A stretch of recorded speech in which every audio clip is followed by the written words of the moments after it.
আচ্ছা, যদি ব্রিটিশরা ভারতে না আসতো তাহলে কি হতো? একটা সোর্স ঠিক এই প্রশ্নটাই তুলেছে।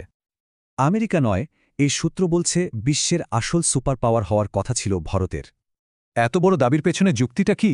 উত্তরটা লুকিয়ে আছে অর্থনীতির এক বিরাট পরিবর্তনে।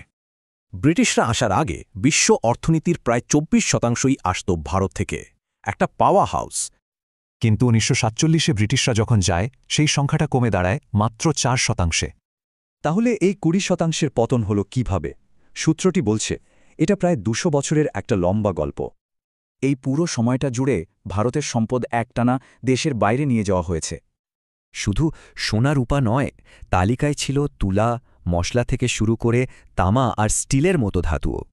কোহিনূরের গল্প তো সবাই জানে, কিন্তু সোর্স বলছে আসল গল্পটা আরও অনেক বড়, আর সেটা অর্থনীতির। এখন আসা যাক মূল হিসাবে। সোর্সটি মোট পাচার হওয়ার সম্পদের একটা হিসেবও দিয়েছে। এই ২০০ বছরে ভারত থেকে মোট $৪৫ ট্রিলিয়ন সম্পদ সরানো হয়েছিল।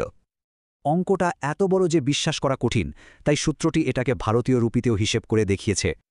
আর এই $৪৫ ট্রিলিয়ন হিসেবটাই হল এই পুরো যুক্তির মূল ভিত্তি। শেষ প্রশ্নটা হলো, এই দাবি যদি সত্যি হয় তাহলে কি এটা ইতিহাসকে দেখার চোখটাই বদলে দেয়?